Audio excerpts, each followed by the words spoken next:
رب العالمين والصلاة والسلام على سيد الأنبياء والمرسلين وعلى آله وأصحابه ومن تبعهم ودعا بدعوتهم إلى يوم الدين. أما بعد، أعوذ بالله من الشيطان الرجيم. بسم الله الرحمن الرحيم. ملعونين أينما ثقفوا أخذوا وقتلوا تقتيلا. صدق الله العظيم. হেফাজতে ইসলাম বাংলাদেশ সিংগাইর কর্তৃক আয়োজিত আজকের এই জনসভায় উপস্থিত সংগ্রামী সভাপতি, সিংগাইরের মাটি এবং মানুষের প্রাণপ্রিয় ব্যক্তিত্ব, জননন্দিত মুফাসসিরে কোরআন আল্লামা খালেদ সাইফুল্লাহ আইয়ুবী, উপস্থিত হেফাজতে ইসলাম বাংলাদেশের সংগ্রামী মহাসচিব হযরত মাওলানা সাজিদুর রহমান সাহেব সহ কেন্দ্রীয় নেতৃবৃন্দ, সংগ্রামী তৌহিদি জনতা, সিংগাইরের মাটি ও মানুষের প্রাণপ্রিয় এই জনপদের অধিবাসীগণ, সংক্ষিপ্ত কয়েকটি কথা আমরা বলতে চাই। আমাদের মরহুম আমির আল্লামা জুনায়েদ বাবুনগরী রহমতুল্লাহ আলাইহি, তাকে জিজ্ঞাসা করা হয়েছিল বাংলাদেশে হেফাজতে ইসলামের নেতাকর্মী কতজন এবং কারা। তিনি বলেছিলেন, হেফাজতে ইসলামের কর্মী হলো বাংলাদেশের প্রতিটি মসজিদের সকল মুসল্লি হলো হেফাজতের কর্মী। হেফাজতে ইসলামের কাজ হলো বাংলাদেশে ইসলাম বিরোধী যে কোনো অপতৎপরতাকে মোকাবেলা করা।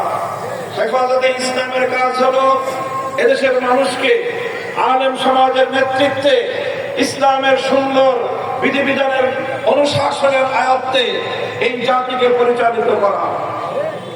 এজন্যই বিগত সরকার, আওয়ামী দুঃশাসনের সরকার, ফ্যাসিবাদী স্বৈরাচারী শেখ হাসিনার সরকার বারবার চেষ্টা করেছিল হেফাজতে ইসলামের কণ্ঠকে স্তব্ধ করে দিতে। বিগত সময়ে এদেশের আলেম সমাজের উপর সবচেয়ে বেশি দমন পীড়ন চালিয়েছিল পতিত এই স্বৈরাচারী সরকার। আমরা লক্ষ্য করেছি 2013 সাল এবং 2021 সালে যেভাবে হেফাজতে ইসলামের উপর দমন পীড়ন চালিয়েছিল, শেখ হাসিনা এবং তার দোসরেরা মনে করেছিল হেফাজতে ইসলামকে নির্যাতন করলে দমে যাবে, হেফাজতে ইসলামের উপর হত্যাযজ্ঞ পরিচালনা করলে এদের কণ্ঠ স্তব্ধ হয়ে যাবে। বারবার প্রমাণ হয়েছে জুলুমের মাধ্যমে, নির্যাতনের মাধ্যমে, স্ট্রিম রোলার চালিয়ে অন্য কাউকে ভয় দেখানো যায়, ইসলামের সৈনিকদেরকে দমিয়ে দেওয়া যায় না। তারা বারবার একই চেষ্টা করেছিল, এদেশে কোরআনের আওয়াজকে বন্ধ করে দিতে চেয়েছিল। প্রতিটি জেলায় জেলায় কোরআনের মাহফিলগুলোতে 144 ধারা জারি করে এদেশের মানুষের কাছে কোরআনের বাণী পৌঁছানোর ক্ষেত্রে তারা প্রতিবন্ধকতা তৈরি করেছিল। এই মাওলানা খালেদ সাইফুল্লাহ আইয়ুবী সাহেব অনেক জায়গায় সেই বাধার সম্মুখীন হয়েছেন। প্রতিটি জেলায় জেলায় আমার মাহফিলগুলোতে 144 ধারা জারি করে আমাদের কণ্ঠকে, কোরআনের বাণীকে বাংলার মাটি থেকে মুছে ফেলবার পায়তারা চালিয়েছিল। ইন্না নাহনু নাযালনা যিকরা ওয়া ইন্না লাহু লাহাফিজুন। শেখ হাসিনা নিশ্চিন্ত হয়ে যাবে, আল্লাহর কোরআনের আওয়াজ তুমি বা তোমার দোসরেরা নিশ্চিন্ন করতে পারো নাই, ভবিষ্যতেও পারবে না ইনশাআল্লাহ। আজকের এই সময়ে স্পষ্ট কয়েকটি কথা বলতে চাই। এক নম্বর কথা হলো এই, বিগত সরকারের দোসরেরা তারা চেষ্টা করেছিল বাংলাদেশকে, বাংলাদেশের শিক্ষা ব্যবস্থাকে হিন্দুত্ববাদে পরিচালিত করে হিন্দুত্ববাদী আগামী একটি প্রজন্ম গড়ে তুলতে। এদেশের মানুষ বুকের রক্ত দিয়ে সেই ষড়যন্ত্রকে মোকাবেলা করেছে।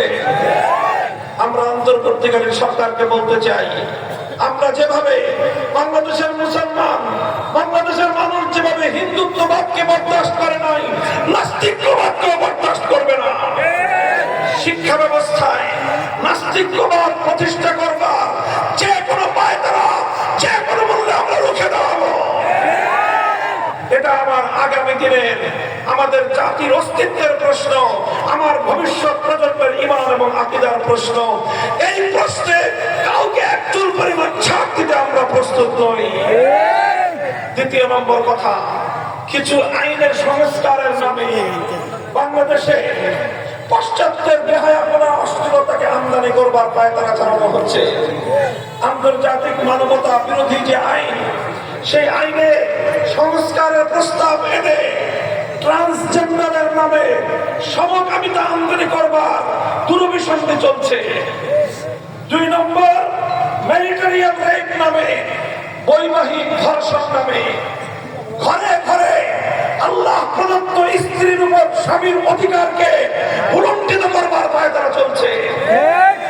জোরপূর্বক গর্ভধারণকে মানবতা বিরোধী অপরাধ বলে আখ্যায়িত করে আল্লাহ রাব্বুল আলামিন প্রদত্ত স্বামী স্ত্রীর সোনার সংসারে স্বামীর কর্তৃত্বকে চ্যালেঞ্জ করে স্বয়ং আল্লাহর বিরুদ্ধে চ্যালেঞ্জ ঘোষণা করবার পায়তারা চলছে বাংলাদেশে।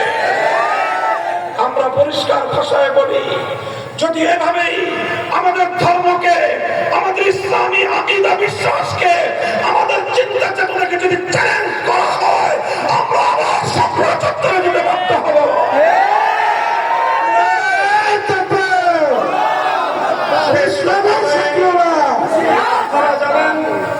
আমরা দেখছি পার্শ্ববর্তী দেশ ভারতে 2 দিন পর পর আমাদের প্রিয় নবীজিকে নিয়ে কটূক্তি করা হচ্ছে। কয়েকদিন আগে গেল নুপুর শর্মা, এখন আবার আসছে মহারাজ, তাকে আবার উস্কানি দেয় ক্ষমতাসীন বিজেপির সাংসদেরা। আমরা বলতে চাই, ভারত রাষ্ট্র অনেক বড় হতে পারো, আমার নবীর উপর যদি এভাবেই তোমরা তোমাদের উৎসারণের ধারা অব্যাহত রাখো, ভারতের মুসলমানরা মুম্বাই অভিমুখে লাখো জনতার লং মার্চ করে বার্তা দিয়েছে, নবীর ইজ্জতের গ্যারান্টি না পেলে ভারত খান হয়ে যাবে। বাংলাদেশের সরকারকে বলবো, ওদিকে তারা রাষ্ট্রীয়ভাবে সরকারি উদ্যোগে আমার নবীর ইজ্জতের উপর আঘাত হানবে, আর আপনারা ইংলিশ বাসের রপ্তানি করবেন। এই প্রেম প্রীতি বাংলাদেশের মানুষের চোখে ভালো লাগে না। বলবেন রপ্তানি করি বৈদেশিক মুদ্রা আমদানি করবার জন্য, আমরা বলি আমার নবীর ইজ্জতের উপর আঘাতকারীদের সঙ্গে ব্যবসা করে বৈদেশিক মুদ্রা আমদানি করবার প্রয়োজন নয়। প্রয়োজনে আমরা পেটে পাথর বাঁধবো, নবীর উপর আক্রমণকারীদের সঙ্গে কোনো আপোষ নাই। ভারতের রাষ্ট্রদূতকে তলব করেন, সতর্ক করেন, যদি সতর্ক না হয় প্রয়োজনে কূটনৈতিক সম্পর্ক ছিন্ন করেন। আমার নবীর ইজ্জতের উপর আক্রমণ আমরা বরদাস্ত করি না। সহ যারা আল্লাহর নবীর হকমে নবুয়তের উপর আক্রমণ করে, নবীর ইজ্জতের উপর যারা আক্রমণ করে, সংসদে আইন তৈরি করে এই সকল অপতৎপরতার দুয়ার বন্ধ করতে হবে। আমাদের সেই দাবি আমরা আবার জানিয়ে রাখি, আল্লাহর নবীর ইজ্জতের বিরুদ্ধে, নবীর সম্মানের উপর কটূক্তিকারী মুর্তাদের জন্য সর্বোচ্চ শাস্তির বিধান, মৃত্যুদণ্ডের আইন চাই আমরা। সংগ্রামী সাথী ও বন্ধুগণ, ইনশাআল্লাহ আলেম সমাজের সাথে আপনারা আছেন তো? আমরা ক্ষমতার রাজনীতি করি না, আমরা ক্ষমতার রাজনীতি করি না, আমরা মানুষের জন্য রাজনীতি করবে। আমরা ইসলামের সম্মান রক্ষা করার জন্য রাজনীতি করি। হেফাজতে ইসলাম বাংলাদেশ অরাজনৈতিক সংগঠন।